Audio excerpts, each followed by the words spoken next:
بەخێر هاتی بۆ کۆرسی فێربوونی HTML بەتابەت HTML 5 لە وێبچن.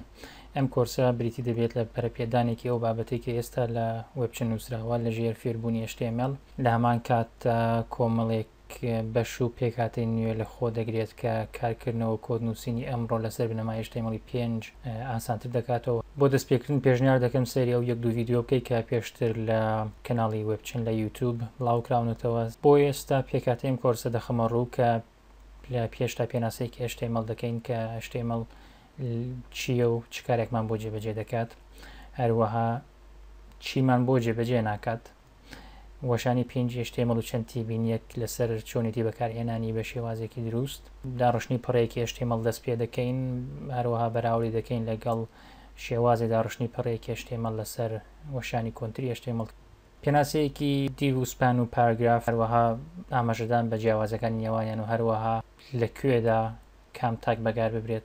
لە HTML 5 کۆمەڵێک تاگی نوێ هاتوون کە باشتر پەڕەیەکی HTML پێناس دەکەن، لە خاڵی شەشم ئاماژە پێدراوە پێداچوونەوەیەکی ئەو تاگانە دەکەین، هەروەها چۆنێتی دابشکردنی پەڕەکە ئاماژە پێ دەدەین. هەندێک لەو تاگە نوێیانەی کە بەتایبەت زۆر بەکار دەبرێن و گرنگن بریتین لەو تاگانەی کە لە خاڵی حوتەمان نووسراون باسییان لێ دەکەین کە چۆن بەکار ببرێن و ئەگە کێشەیەکیان هەبوو چۆن چارەسەر بکرێت.